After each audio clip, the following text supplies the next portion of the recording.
satu bab yang berjudul ucapan-ucapan para tokoh asing. Kenapa disebut tokoh asing? Ya karena kebanyakan kita nggak kenal. Mungkin apa yang aku sebutkan apa yang aku baca di sini mungkin kalian kenal. Nah, cuman jujur ya beberapa tokoh-tokoh di sini tuh aku nggak kenal. Nah, kita lihat aja. Di sini ada salah satu tokoh namanya Alfred Martin. Nah, di sini tuh dia tuh bilang gini, tidurlah sedikit, maka Anda akan merasakan hidup lama. Maksudnya apa ya? Ini cukup filosofis ya. Jadi tidur sedikit, maka Anda akan merasakan hidup lama. Coba kalian kalau paham maksudnya apa, tulis di kolom komentar. Jonathan Swift dari Inggris. Nah, itu dia pernah bilang, dokter terbaik di dunia ada 3. Dokter diet, dokter ketenangan, dan dokter yang gembira. Ini maksudnya apa ini? Kalau dokter diet, orang yang punya jasa konsultan nge-gym mungkin. Dokter diet. Kalau dokter ketenangan, siapa ini?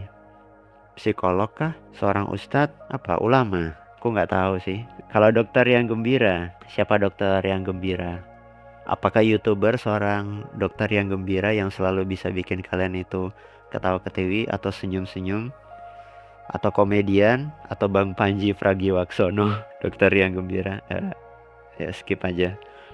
Ya itu menurut keyakinan saya. Kemudian ada Morse dari Prancis. Itu berkata, Anda tidak akan bisa menjadi besar kecuali dengan rasa sakit yang besar juga. Kalau ini mudah dipahami ya. Artinya ya semakin besar rasa sakit maka semakin baik upgrade mental kita. Gustav Le Bon berkata, dunia tidak mengetahui sebuah bangsa yang pernah menguasai dan menaklukkan, yang bersikap lebih adil dan lebih penyayang dari bangsa Arab. Olser berkata, berikan kepada kami roti kami yang hanya untuk hari ini saja. Berikan kepada kami roti kami yang hanya untuk hari ini saja. Ini maksudnya apa ini roti?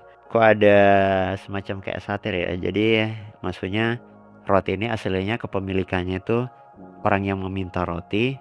Jadi sepemilik roti meminta roti kepada orang yang menguasai rotinya, roti mereka. Mungkin gitu ya.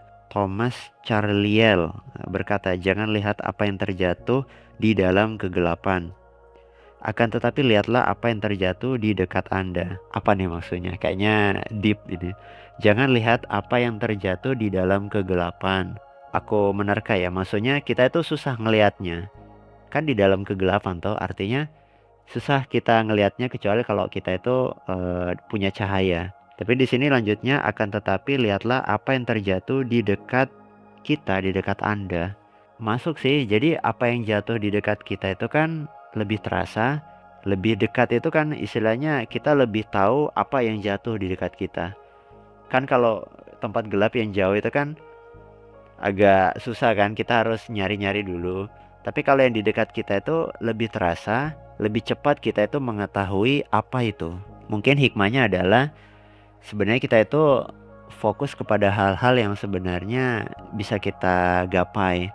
Apa yang kita bisa gapai, kalau misalnya itu ada suatu masalah, maka kita perbaiki hal-hal yang dekat itu dulu. Ya mungkin aku agak kurang ya kalau ngasih contoh. Ya kalian bisa share atau kalau misalnya kalian punya insight-insight baru bisa tulis di kolom komentar.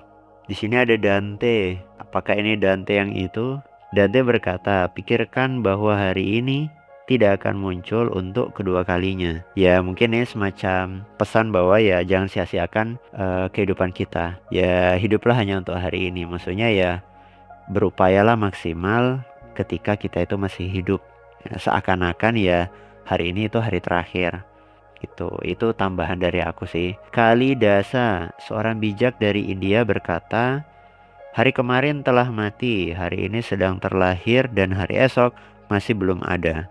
Kayak di Kung Fu Panda. Itu jangan-jangan terinspirasi dari Kalidasa ini. Dr. Joseph Montague, penulis buku Problem Emosional, berkata, Anda tidak sakit karena apa yang Anda makan, akan tetapi Anda sakit karena apa yang menggerogoti jiwa Anda. Wih, ini cukup deep tapi ya masuk akal. Artinya kalau kalian itu punya banyak beban pikiran atau misalnya prasangka-prasangka yang belum tentu terjadi, ya itu sebenarnya yang bikin kita itu gugup, bikin kita itu stres, dan ujung-ujungnya adalah itu yang bikin kita sakit. Bahkan ya aku punya guru yang dia pun demam, kondisi demam, demam dia tetap ngisi. Bahkan dia tuh ngasih nasihat ke aku, ke teman-temanku itu. Aslinya ada sebuah pertanyaan, kenapa sih orang itu ngantuk pas pengajian? Kenapa orang itu bisa ngantuk pas mentoring, pas liko atau halaqah itu? Itu tuh karena kita itu mengizinkan diri kita itu nggak ngantuk. Itu sebenarnya semacam sindiran. Aslinya gini, ya sebelum kita menghadiri suatu forum-forum penting, kita sebenarnya bisa mengantisipasi supaya kita tuh nggak ngantuk, entah itu tidur siang lah, minum kopi lah, atau ya pokoknya banyak cara, entah itu wudhu dulu, cuci muka gitu. Ya mungkin itu dulu sih. Ya semoga apa yang aku share ini bisa bermanfaat bagi kalian. Kalau misalnya kalian punya masukan atau komentar atau mungkin ide konten, bisa share di kolom komentar.